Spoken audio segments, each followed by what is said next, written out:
To another episode of Comics Unmasked with the same three people you're used to seeing here. If these episodes have started to actually come out, who knows? We're still sitting on a vault of them. Maybe you'll never see them. The fact is, if they're hearing this, it's still us. Yeah. Yeah. So we've not got a topic for this week. We're just going to talk. It's going to be a short one. We're going to talk about some comic-y things that's been on our minds lately. Just gonna wing it. Yeah. I'd like to start off with I've bought a few. I generally have a stead rule. Like, I'm not into variant covers, apart from when I am. Yeah. Like, I just ordered a few comics specifically for the variant. Both Jamie McKelvey covers.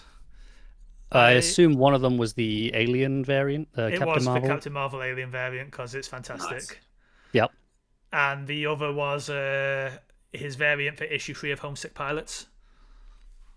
Oh, I haven't seen that. I probably should though, because I'm sure it's very good. Because It is. that's a mech book, right?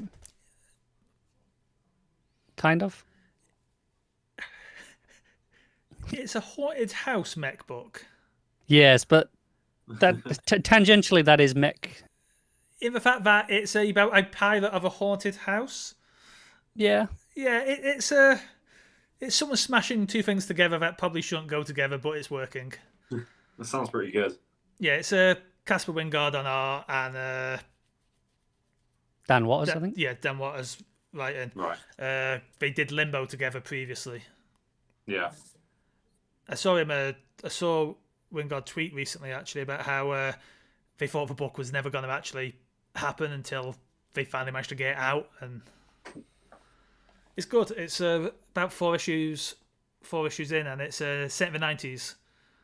It's about a punk rock. 90s that's nostalgia now, isn't it? Yeah, 90s is now nostalgia. Oh God. It's about a punk rock band, and one of them, they go into this haunted house, and one of them vanishes. The house kills a bunch of other people as well, but it's kind of, the house is keeping her as a ghost pilot that it's sending out. The idea is that this haunted house is the haunted house, and it's where all ghosts in America may emanate from, because its items have been sold throughout the country. Like, so she's tasked with going out and retrieving these items to bring the house's ghosts home. So there's like she goes to a place where this lady's got a horseshoe, and it's haunted, but it brings luck.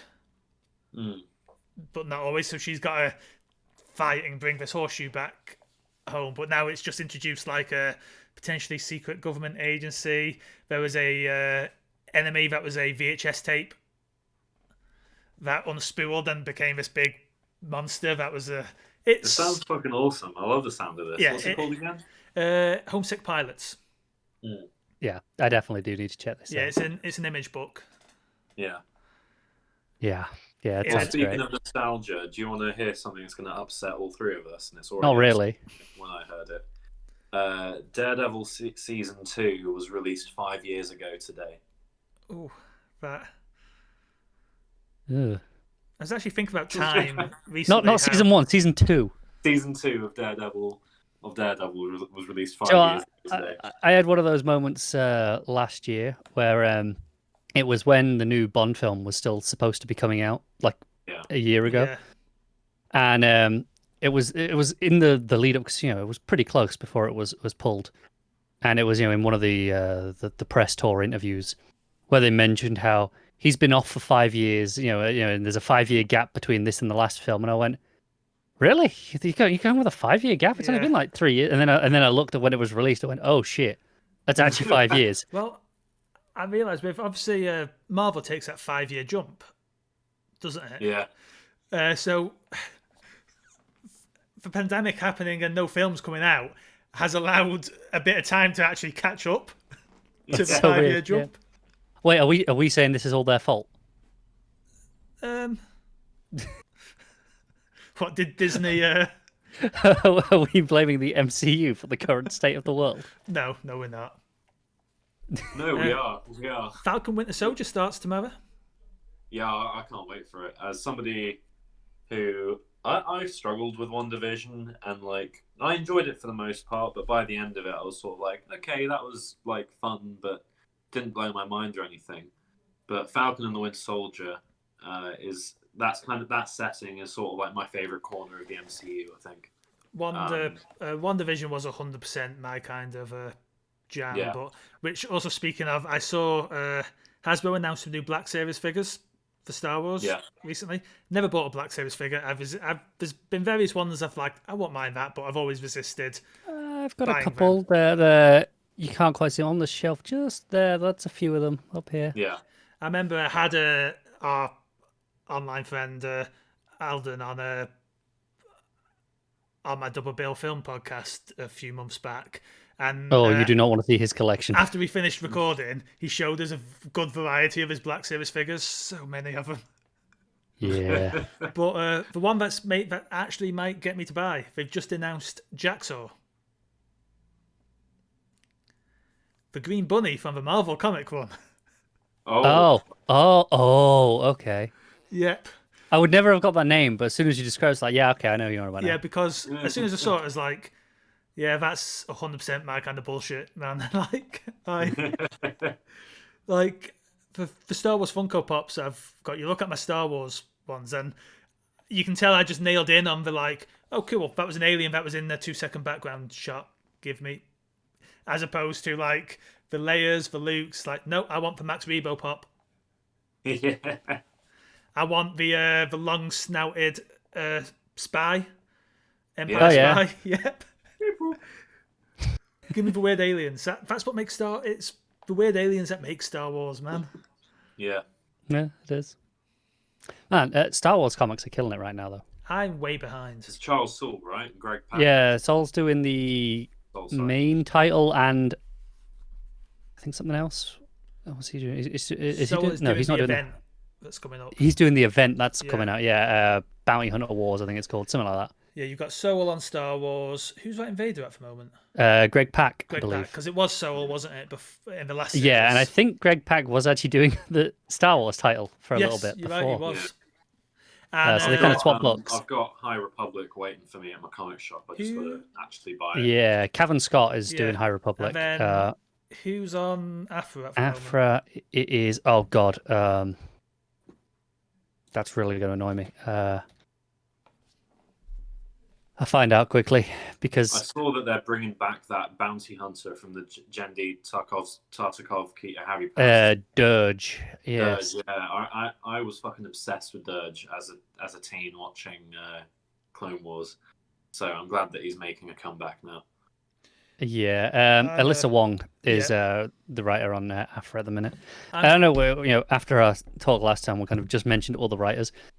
Because the artists kind of change all the time on these books. So just because it's an artist on one issue doesn't mean they're on the next one necessarily. I need to catch up on the Star Wars books. I'll probably use Unlimited to do so.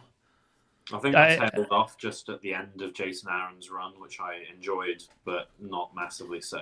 I think the problem is I really liked 2/3 of Jason Aaron's run, but then the art for that back third. Yeah. Oh God, it was Salvador LaRocca. Yeah. I can't stand his artwork. Do you know what? It's like he's really hit on me. I thought when he did the Vader book with Gillen, I thought he was fine for the most part. Mostly inoffensive, not amazing, but mostly solid. His is his likenesses that he tries. There's a feel of trying too hard to get the likeness. Do you know what I think it is as well? It's something that you see with Greg Land a bit as well. It's clear he has gone over an image very specifically, and the likeness is actually quite good. The problem is it's the head then feels just pasted on to the scene, and there's just this complete disconnect with the faces and everything else, even though because the likeness is actually all right to non-characters, right? So when it's not a film character, they look perfectly normal, but there's something slightly off because of how good the likeness is. Yeah, it's because it never quite matches the scene. It doesn't mesh well. It doesn't. I loved his work on the Matt Fraction Iron Man run. Absolutely phenomenal.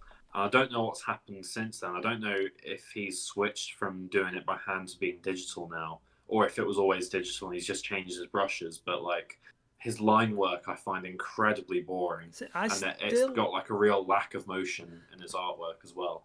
I definitely agree with that. Yeah. Yeah, although I still liked a lot of his Star Wars art when there wasn't Han Solo, Luke, or Leia in frame. Yeah.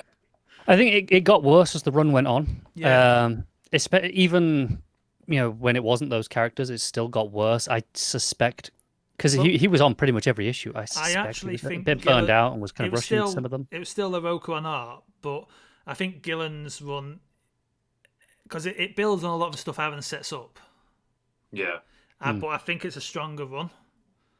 I think it touches on some. He pitched it as a sequel to Rogue One. And it kind of is a sequel. There's all the stuff with Jeddah and that. Yeah. And obviously there's the stuff with the Partisans. And it really delves into that kind of like notion of, well, you are fighting the rebels are fighting a war, and yes, it may be against the Empire, but like, how far are you willing to go to there win? Are consequences. Yeah. Like, because the stuff where they want to blow, like, there's a bit where Leia wants to get revenge.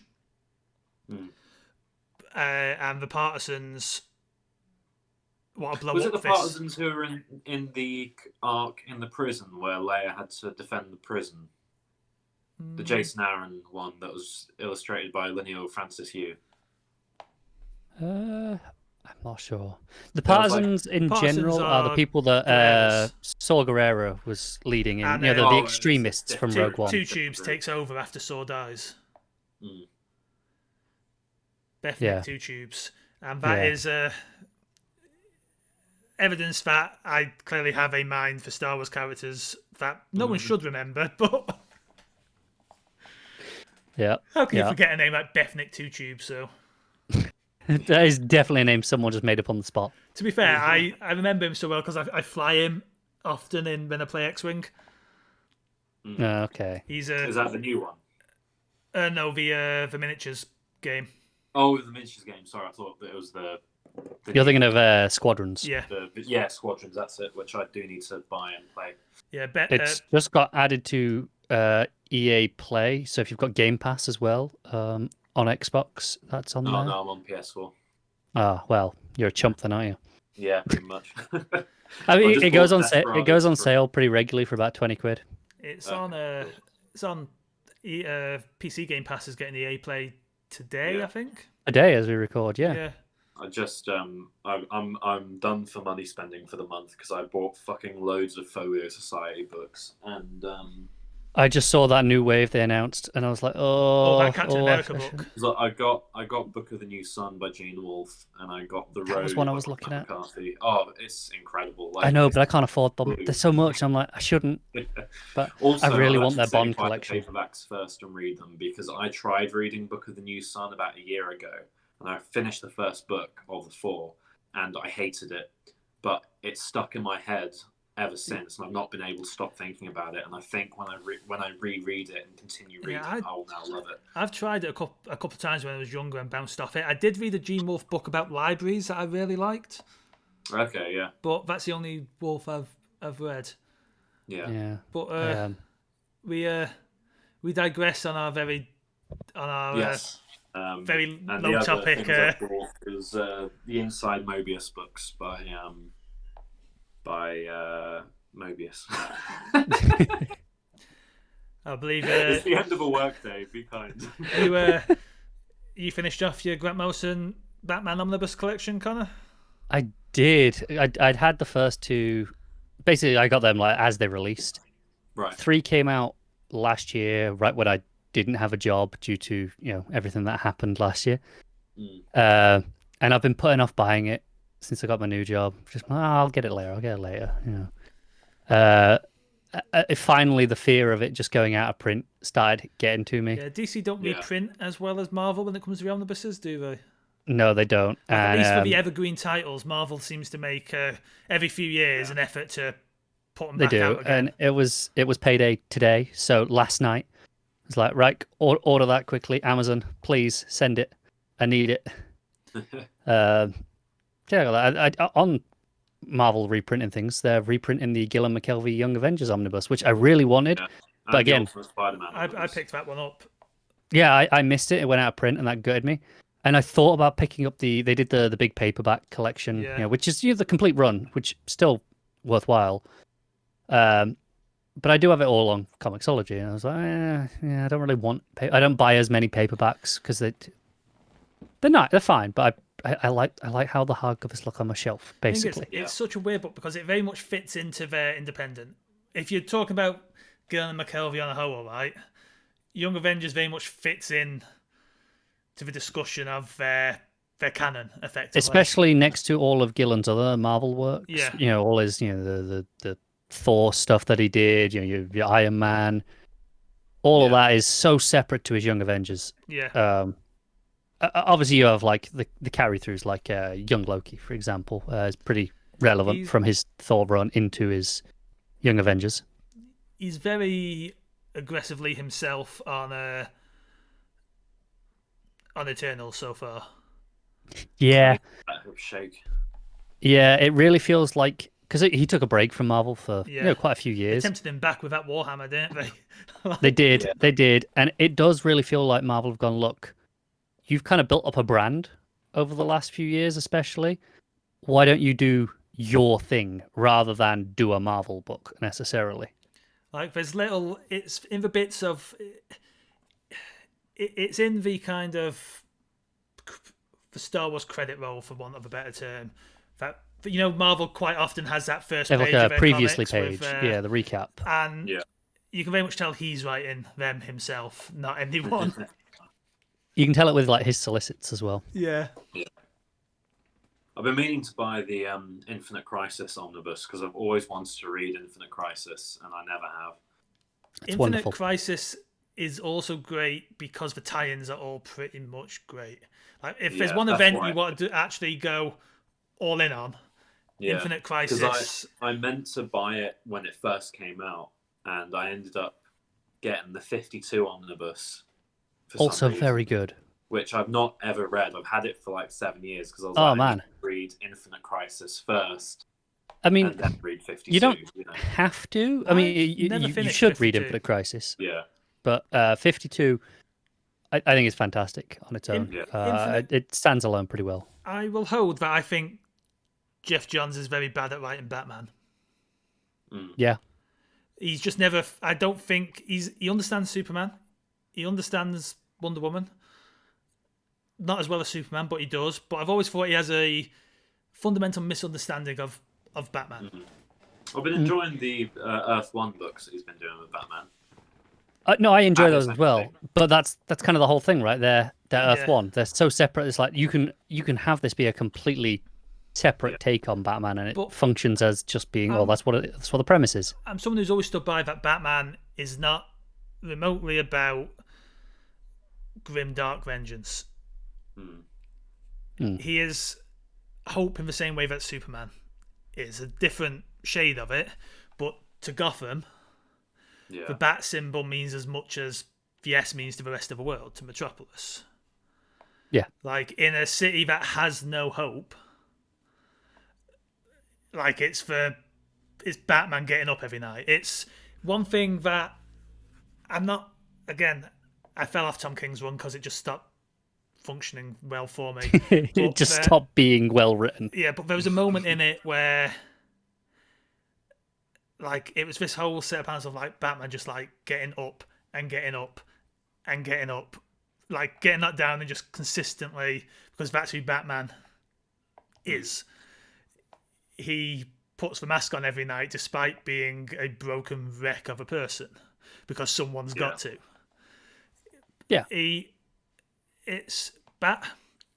core notion of Batman is not, I will dress as a bat and get vengeance on crime for my parents' death. It's, I will dress up as a bat and stop that happening from any other child ever again. Right. And I think, we're talking about this on the societal level of what he means to Gotham, but there's also the quite personal level in that. That's exactly what he did for Dick Grayson and Jason Todd. I mean, you failed with Jason, but the idea being that no, these are, in Dick's case, he's an orphan. He sees himself in him. With in Jason, it's like, no, this is a troubled kid who needs guidance, right? It's these things where he's like, no, I can be better. I can help them be better. It's like, it's why we talk about legacy and how obviously we've had stints of Dick as Batman. But it's why ultimately I don't think anyone but Bruce can be Batman. Yeah. Because... Oh, and why I don't think Bruce would want anyone else to be Batman. Like... Because he knows he's not healthy. He knows Batman. He knows it's a burden for whoever it is. It's I mean, he spent what decades of Alfred trying to at least, and that was one of the first comics I read that generally brought me to tears was just after Rest in Peace, when Alfred's reading the letter Bruce left to him. Yeah. And how Bruce talks about how he was so lucky to have two dads in his life. And it's like, oh god. So good. Yeah. Nightwing did something similar to this. Yeah, the first issue of the Tom Taylor, Bruno Redondo run was this week, issue 78, I think. Yeah. Oh man, that letter from Alfred. Yeah, Babs brings his will and testament effectively to... in continuity, Alfred died now. I mean, in real time, what, 2 years ago, maybe? A little while ago now. At the end of the Tom King run, basically. And at the time, again, for anyone who doesn't know, Dick Grayson had memory loss and was going by Rick Grayson, and it was terrible. And it's absolute garbage. Guess who doesn't know about this? How do people get away with this? No, it is the worst. They literally shot Dick in the head with a sniper from, I think it was KG Beast, and he lost all his memory. I mean, Dan DiDio has spent the majority of his career trying his hardest to kill off Dick Grayson. Yeah, he was meant to die in Infinite Crisis for that point. Fucking great. Yeah, no, it was a mess. There has been no Nightwing, no Dick Grayson for 2.5 years, maybe now in real time. It's been sad. There's been a Nightwing book ongoing the entire time, but it hasn't been Dick Grayson. And then I think there was a whole... I didn't read it because it was terrible, and for a long time was written by Lobdell, I think, which, no.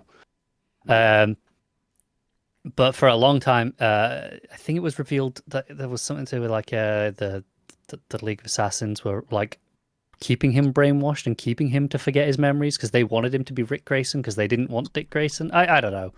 But anyway, it was a whole load of bollocks, is my point. And this was the first issue to have Dick Grayson back. And the first time, he's finally got his memories back and he's himself again.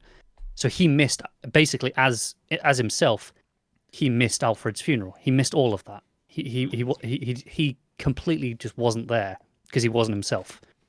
So this is them coming to him and go, right, this was what Alfred left for you. And there's this, this really personal letter that Alfred written to him. And it's love the reveal very that moving. Alfred is a billionaire. Yeah. Because of course he is. Alfred is also privately a billionaire in and of himself. And that's why he's always been a butler.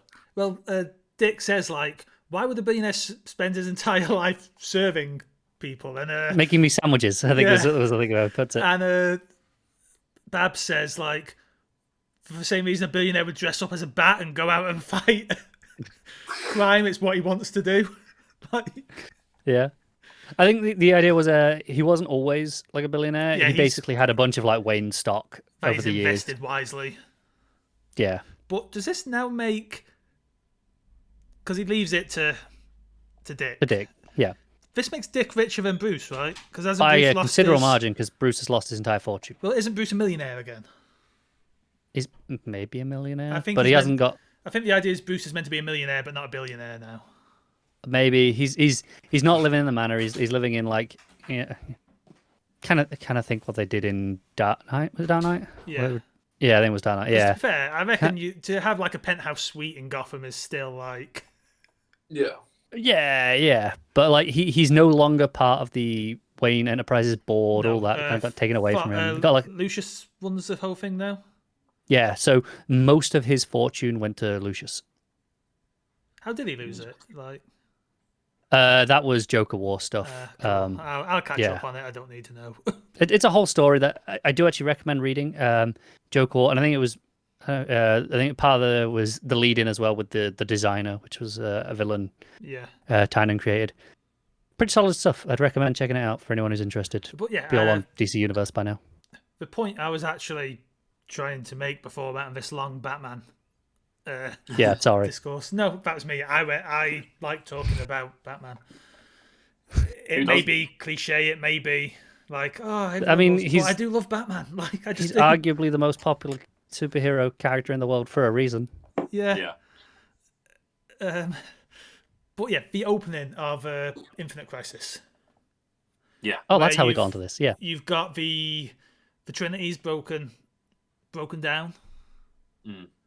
And the Watchtower's blown up or something, I can't quite remember. And they're all... And unfortunately, Infinite Crisis comes on the back of a terrible story. And it does feed into it, Identity Crisis. Yeah. I like Identity Crisis. It's not amazing. That is probably the most divisive Crisis. It's not a crisis. Well, no, it's not. A crisis in name only. But... It is some people love it, some people hate it. It is a lesson in injecting the most grimdark thing you can think of into superhero comics, for better or worse. Yeah. But yeah. I like it as it is, in small doses. I wouldn't want all my comics to be like that. It does leave the Justice League fallen apart. And there's this moment between the three of them on the ruins of the Watchtower where obviously they know stuff is coming. Part of it is Bruce's fault because of stuff with Brother Eye and OMAC. Part of it is, and there's this moment where they're bickering, and Clark snaps at Bruce, and Bruce snaps back. And again, it's not major spoilers. This is like the first 3 pages, but it's a line that has always stuck with me. Is Bruce says to Clark, "Let's face it, Clark. The last time you inspired anyone, you were dead." And it's, I like it. I like it. I think I like Infinity Crisis. It's the one time I think Johns has written Batman well, because I think that is something he would say but regret immediately upon uttering it. There's an argument that it's not entirely right. Crisis Omnibus as well. I fucking love Final Crisis. Oh, Final Crisis is so good. Yeah, I love Final Crisis. Again, that's another one that absolutely dragged critically at the time as it was coming out. And, some people hate it, don't they? Yeah, and I really think it's one of those things where, looking back now, it's obviously like Grant Morrison's masterpiece at DC Comics. It reads better as a whole, because obviously, if you just read Final Crisis and you didn't read those 2 3D Superman, and again, 3D Superman issues, in the point they were meant to be placed in the story, they needed. They're important parts of Final Crisis. That's actually something that I hate in comics. Because it's not exclusive to just that event. Yeah.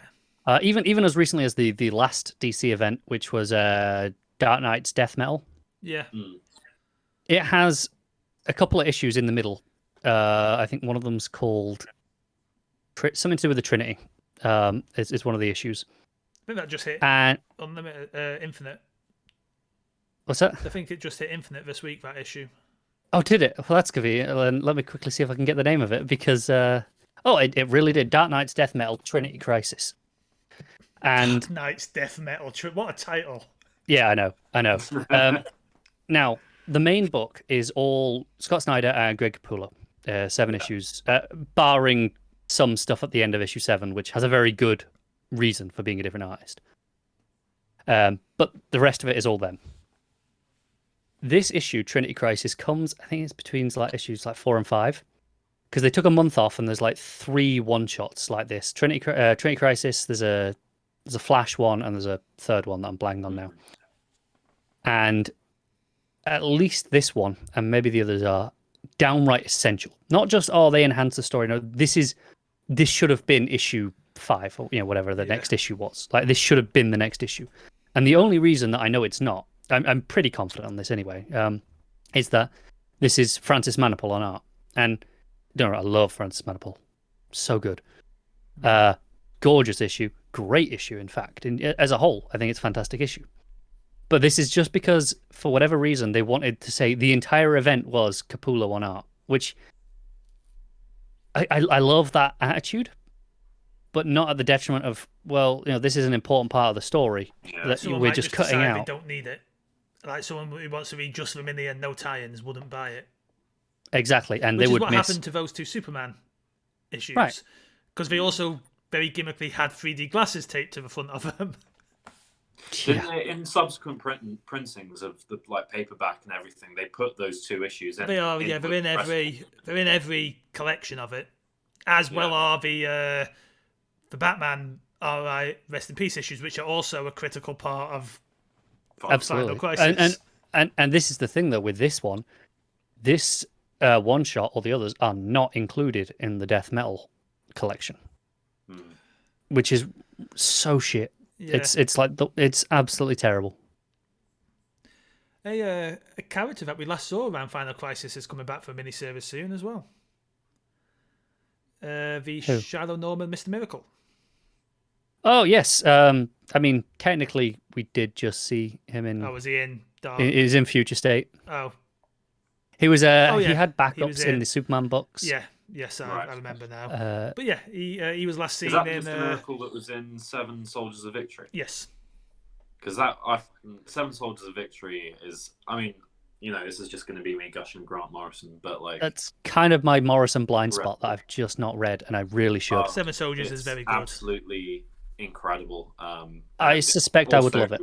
Yeah, it's a great lead into Final Crisis as well, because there's a lot of stuff with Darkseid that is present throughout. He was using Zatanna in a time where basically she'd been forgotten as well. That's the thing. All those characters had kind of fallen by the wayside and been forgotten. There are corners of it that are not great, like the Bulleteer mini. I thought was terrible, but the Shining Knight, the Guardian, the Zatanna, was it Clarion the Witch Boy, whatever his name is. Yep.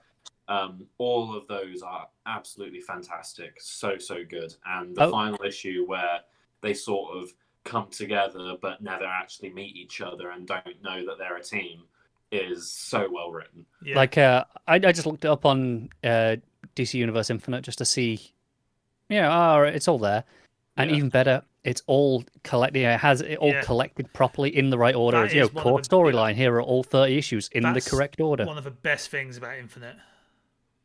I don't have to go and look up, what order do all these come in? Because, let's be honest, it's kind of a mess in terms of if you just look at the issues, it's like, here are 5 different miniseries. What you would have to probably do is find the Amazon page for the trade, read what's collected and what order it potentially collects it in, if it lists it, and then read in that order.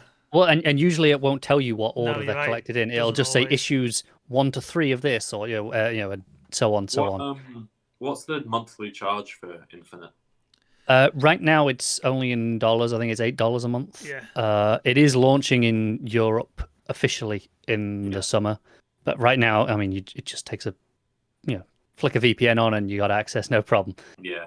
When I get my iPad in the next 3 months or so, once I've got them savings, I think I will get an Infinite. I honestly think it is absolutely well worth the investment for anyone who is vaguely interested in reading DC stuff in general. I can't advise against getting it because it's got everything. Like I say, you could go. Has it got all Silver, Bronze Age stuff as well? It's got lots of stuff. Pretty much anything that is published as a single issue on Comixology. Is on DC Universe Infinite, because obviously there are some blind spots in that stuff. But if you want to look on Comixology, if you're looking for a specific issue, if it's digitized as a single issue on there, it will be on Infinite. So let's say I wanted to read all of the new Jonah, the Jonah Hex comics from the Weird Tales Omnibus. Is that all on there? No, all that's on Jonah Hex wise is the Palomotti Gray one. Yeah, because I really want to read that, and that's been out of print for fucking ages. They've just released. So generally, what I've noticed tends to happen with DC is they will release an omnibus of some variety of a big chunk of older stuff.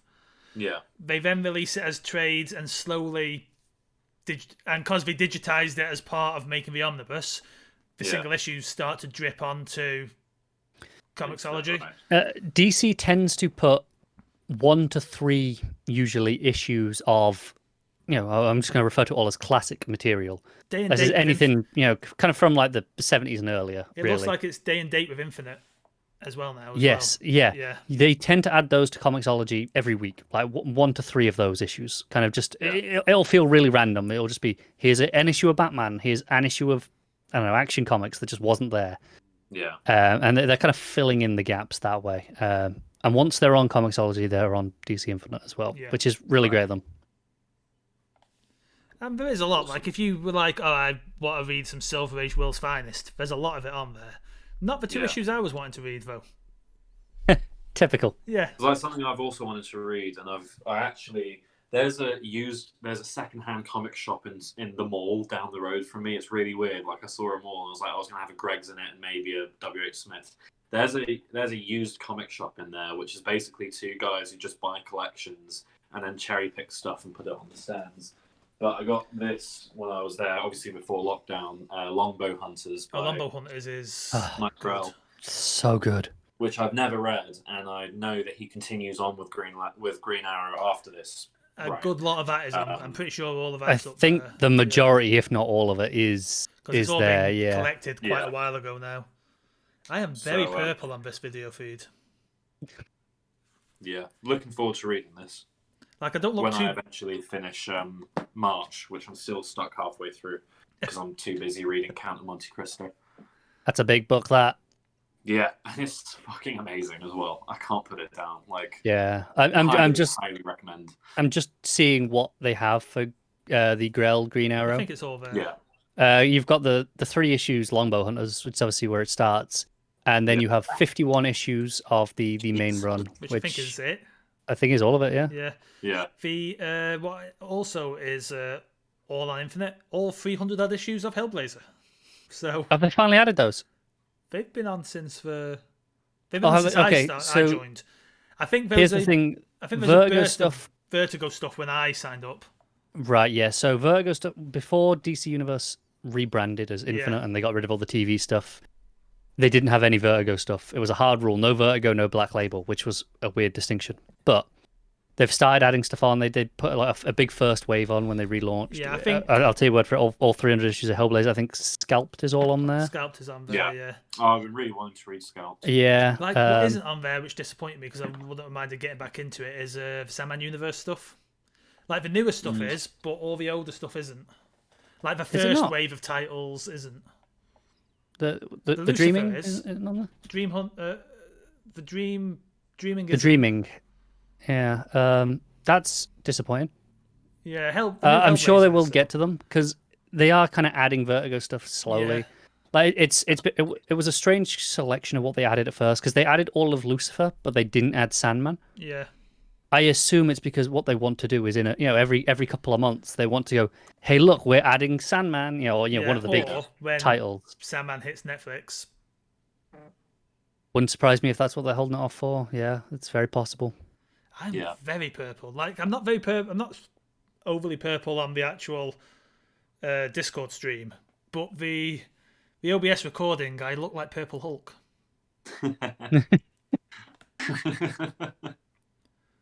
Oh, that's funny. But I think both the. I think if you don't mind waiting 6 months for books, right, or 3 months in Marvel's case now, spending your monthly money on, for want of a better term, because it's weird. Like, Image is a big company, but I guess they are the indies. Like, yeah. It's still creator owned, so I think even though it's got creator owned, I think money it's actually behind probably it, a better word than indies. Yeah, but I think it kind of gets grouped under you can indie funnel stuff. a lot of your. Like Image, it works differently because I've known because I was looking at applying to sending a submission into Image at one point, and then I read about the submission process and was like, I'm not ready for this yet. But basically, like, Image only cover the cost of printing something, and you as a writer or artist have to pay for like the advertising and everything yourself. It's why I don't mind Image books being on Kickstarter in the same way I take a bit of an issue with Boom books being on Kickstarter. Right, because there is a lot that the artist or writer has to cover themselves still with Image. They are, like I say, responsible for all the promotion. You're putting it on Kickstarter, and then you're going to Image as your publisher. Yeah. In the same way, you're getting the fundings to make it, and then you go into Image to be the people who put out, because you still need. They have the infrastructure to print. Their printing and distribution, which is obviously what they cover, that's still very worthwhile for a lot of creators. That is, a great thing to have as a resource. And essentially, you have different studios owned by the different founders there. Yeah, it's so. When I was at when I was in Dundee doing my comics course, I met this guy called Monty Nero, who's a writer artist, and he writes a comic. I think it's called Death Sentence or something. Yeah. You know it about like vaguely people. There's like this STD that goes around that gives you like 6 months of superpowers, but you also die at the end of the 6 months. And personal story aside, he's a fucking asshole. And I opened up Death Sentence once, and like the page I happened to open it up on, and this kind of speaks a lot to my experience with the writer of it and the way that he speaks about people. But like the page that I happened to open it up on was this guy who was like fucking this woman. Well, he might have been raping her, I'm not sure. Fucking this woman while shoving her head down a toilet and flushing the toilet. And I was like, I don't know if so it's part of that edgy grimdark comic stuff. Yeah. A lot of Garth Ennis stuff falls into that as well. So extreme, and I'm like, what is the point of this? Why do comics have... It feels like the Ennis or Mark Miller stuff. A lot of their works fall into that. Not for me. I always quite looking forward to seeing when someone's adapting a Mark Miller book, because I'll probably enjoy it. They tend to have to clean it up a bit and make it more. I think the exception marketable. To that was watching Kick-Ass 2 in the cinema, and I'd read Kick-Ass 2 as a comic and hated the. For those who don't know, there's a scene that like halfway through the group of supervillains who are hunting Kick-Ass, find his girlfriend and gang rape her to death, I think. And then there's like the big battle, and Kick-Ass gets his revenge or whatever. But in the film, they rewrite the scenes. So when the supervillains all go to her house, the leader, Red Mist or whatever his name is like masturbating in a corner trying to get hard, and he can't get hard, and so she starts laughing at him. And then and I was in the cinema watching this kind of scene, and I was aware of this scene in the comic, and I'm like, I hope they don't do it. I think even in interviews before the film had come out, the director was like, we're not going to do that scene because it's not. It's bizarre because like I think that movie is not very good, especially after the first one. Shit. Yeah. But that take on that scene sounds infinitely better than what was in the comic. Oh, it's better, but it's still really bad because there's all these people laughing. Like, this woman is laughing at this man who's trying to rape her. You know, and I'm like, anybody who has had any contact with this issue in real life knows that a woman would not be. No, at least though. At least, I can't believe I'm defending Kick-Ass 2 here. What am I doing? Yeah. But I was gonna say, at least in this context, you could read it as almost like she's actually in control. She's got power here. She's better than he is. Something. It can be. Yeah. It could be construed as as an empowering thing, as opposed to just we're doing the edgy rape, right? Exactly, do you remember the days when Mark Miller was writing all ages Superman books very well and was Grant Morrison's protege? So much. It's weird, because I met Mark Miller as well. Like, I think it was when he was doing that US Soldiers or War Soldiers or War Heroes or whatever it was called, and they only did like 3 issues of it, and then the artist just decided he was never going to finish the story. And he was like, this is what my Ultimates 3 would have been before he'd done That's Ultimate thing. Avengers. It's quite often referred to that Watchman and Dark Knight. Yeah. Like, the year that those two came out was the year 2 great comics ruined the comic industry for a decade. Yeah. Yeah. I think you could go forward and say the Ultimates is a year of bad comic, also nearly ruined the comic industry for about. There's a weird thing with Ultimates that I think it's terrible. I never want to read any more of it ever again. So bad. But in context of seeing this as this fresh post 9/11 comic take on them, I absolutely understand that book in a way that I actually respect it more than I do a lot of the other edgy books that we're talking about here, because I absolutely understand the mindset of where that came from and why it exists. And even if it's terrible. I remember it was so well loved when it came out.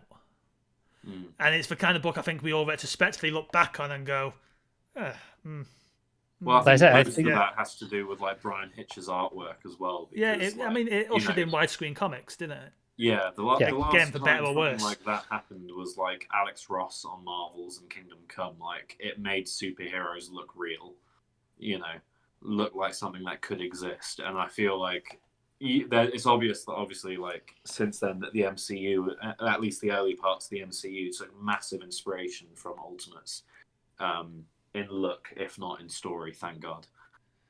Again, that makes sense though, because the whole point of Ultimates was, what if this was real? God, could you imagine? I mean, Chris Evans is actually very good at playing everything. Yeah, I was gonna say very good playing like arseholes. Look at Knives Out. Knives Out. Yeah. But you could just go back a little bit further. His little part in Scott Pilgrim vs. the World. Yeah. So I could see Chris Evans playing a Captain America that goes, "Do you think the A stands for France?" Yeah. But I don't want to see Chris Evans play a Captain America that goes. I want to see that as an SNL skit. Yeah. I want to see him do that for that. Yeah. But not in an actual film. You know what I would like us to do sometime, especially if we all end up having a subscription to DC Infinite, is a look. And I know again it's making the non-DC podcast slightly DC focused, but I think it would be fascinating to go back and read the first issues of the entire New 52. Oh yeah, that'd be cool. And kind of have a think on them and like. Well, you want us to read all 52 issues? All 52 first issues. Well, it wouldn't take that long to read 52. What I've always wanted to read is the Legion of Superheroes run by Paul Levitz, is it? Yeah. And specifically the Great Darkness Saga. Oh, I thought you meant his New 52 Legion, not his classic Legion. Specifically classic Legion, because I fucking love Darkseid, and obviously that's supposed to be one of the best. I think that, like, of the great Darkseid stories, the only stuff I've read is, like, obviously all of the Jack Kirby New Gods stuff. I would like to finally read Jack Kirby's New Gods. Oh, I've dabbled. Advise against reading it in publication order because it breaks it up so much. I would read it each comic one at a time. I've read all of it because you have to start with this Jimmy Olsen, right? Yeah. Like you have to. It sets up way more than you would think. Yeah, for I've Jimmy dabbled Olsen in them as well, but I've just never got through it all. I did read his, and I think he was potentially doing layouts, but his Superpowers run, that was basically the toy tie-in comic. Oh, right, yeah. It's good. Yeah. It's the only time he ever wrote for Justice League. Like, the New Gods part of Fourth World is, I think, because that was the first thing I read, and I read it in a black and white reprint, which I shudder thinking about that now. That you would be missing so much especially with Kirby's art. Yeah. Especially, but like when I read that in black and white, it absolutely blew my mind. And I'd read Jack Kirby comics before, but I think it was the first time I'd read anything that he'd written. I think that was one of those times where, when he was on his stuff at DC, he was completely unrestrained from anyone else. It would be fascinating. And they were just like, "Do your thing, Jack." Yeah. It'd be. Yeah, because they aped it when Bendis joined, didn't they? Like the Kings joining DC. They aped the kind of marketing campaign for Bendis joining DC a few years ago. Yeah. Because it was at least visually as big of a Bendis the Marvel guy. It's one of those things where nothing's ever going to be as big as Kirby, obviously, in that sense. But in terms of just, Bendis was the architect of Marvel for well over a decade. Yeah. Probably longer if you count his stuff. With his Superman running, good. You're asking the wrong person, because I despise Bendis' dialogue. I can't stand it. Liked what I read, but I bounced off. But I bounce off a lot of ongoing comics and tend to go back and read them later. So that's I will say, listening to my co-hosts on the DC show, they really liked it up to a point, and it kind of fell off towards the end, especially once I think it was Action Comics got JRJR as the artist. And look, JRJR's earlier work is amazing. If I go back and read like his Daredevil work, for example, gorgeous stuff. He's so good. Now, not so much. It's terrible, frankly. If I'm putting it nicely. I had to read an issue at one point because a patron made me. But you can't tell characters. There are like multiple characters that you cannot tell apart, except by what color shirt they're wearing, because he cannot differentiate between their faces at all. It's not good. It's really not good. Everybody just ends up looking like Italian New Yorkers. If you're lucky. His Gorilla Grodd is something else, something to behold. Need to look at this now. I was never keen on the idea of aging up John as well. Yeah, I thought it was frustrating because that was recently or it was either just before or just after they brought back Connor Kent at last after years. Pushes him out of being Damien's contemporary. Yeah, and the best things John had going for him were, like I said, being that partnership with Damien. They were the next world's finest pairing, essentially. Yeah. And they were wonderful together. And then, like I say, you just brought back Connor Kent for being Superboy. And kind of, older in comparison to John. And it's just like, well, now they're both in the same space. Obviously, Dick never had a world's finest pairing. Tim obviously has Khan. Yeah. And, Tim has they have a whole Trinity. That generation has a whole Trinity, don't they? Yes. With Cass, Connor, and Tim. Yeah. Yeah, they really went for it with that gen. Yeah. But then we're potentially biased because that is I think, at least both of our kind of age. When DC we came comics, up into comics and that's what the Teen Titans were at the time. Yeah. Is Jeff Johns' Teen Titans worth reading? Yeah. Yeah. That's what we're basically talking about here with those three. And I think, I say, Johns has got problems. I think his JSA is possibly my favorite comic run of all time. That I really want to read that specifically. This is the reason why I need to get Infinite so that I can read all this. Still there, yeah. Not having had a working laptop in 3 months. I've been doing everything on my phone. I can't stand. Oh no! Don't read any of these good comics on your phone. Yeah, don't ruin that experience. I'm gonna wait till I can get that iPad. For various ways aside, as well, he's been used since. John's invention of Superboy Prime as well, I think, is actually a pretty neat idea. Fun fact, that Death Metal Trinity Crisis issue is the best usage of Superboy Prime since John's. Just if anyone needs more of a selling point. Marvel took that core concept and ran with it and made something fascinating with Gwenpool. I thought I would hate Gwenpool until I read West Coast Avengers. Amazing. And oh my god, yeah. If you end up getting Unlimited, read her solo stuff. It's great. I probably am going to get Unlimited because the thing is, it was obviously spun out of it being a pun.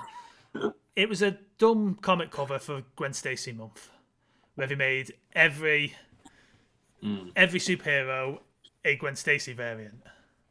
So everyone then got, when they actually did the Gwenpool comic, everyone was like, "Oh, it's Gwen Stacy as Deadpool." It's like, no, it's not. It's a person called Gwen Pool. That's her name, and she's from our world.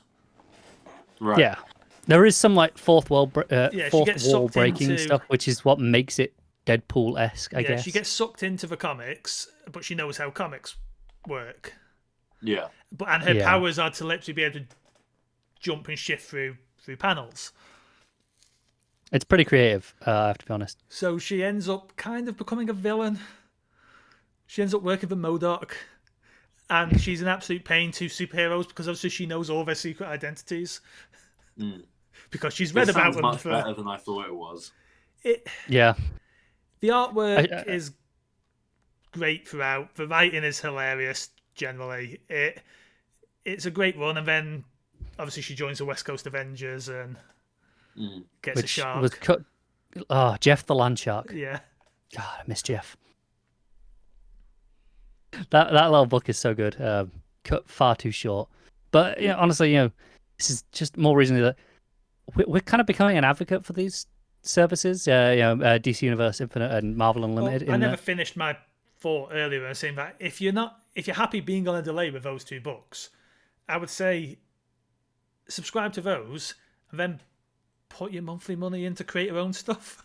I absolutely agree. They are such a fantastic way of keeping up to date on those big universes at a very affordable price point. Like both I say, of they're them like are what, $8 or $9, I think, each, something like that. How much is unlimited? It's about the same, I think. Yeah, the easiest way in over here to subscribe to Unlimited is through whatever tablet you have. Their kind of so either Apple Google, or Android, the app. Yeah. So there's a subscription on there because it charges you. I keep DC going monthly because it's a pain to cancel and resubscribe for various reasons.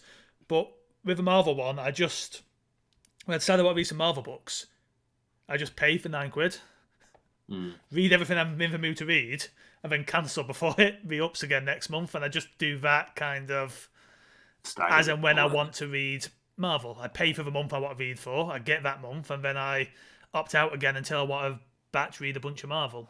Because you're doing it through your tablet's inbuilt kind of payment system, it's very easy to do that without having to faff around with... You just go into your settings, cancel subscription, and... Sometimes I'll keep a couple of months going if I'm reading a lot. But it's very easy to drop in and out of it as and when you want to... There's such good value services, both of them. And I say that as someone who doesn't really have Unlimited, although I am looking again it. But... there's so much on them both, and they're there, and like I say, they're the price of 2, maybe 3 issues, depending on what you're buying from those companies right now, for your entire month, and that's it. And then you've got all that extra money for Image, your Boom, your IDW, complete indie OGNs, whatever you want. It's all extra. And upon Connor's recommendation, I recently read Black Widow, got to the end, and went and bought the latest issues because it was that good.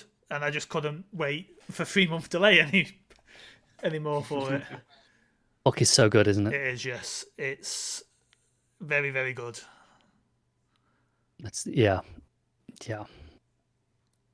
But I think we're just kind of recommending books at this point and services. So and I think probably call it a day. Yep, we're hitting the hour mark anyhow. So this has been a non-themed episode, but I hope you've enjoyed listening to us. And we'll see you soon. Ciao.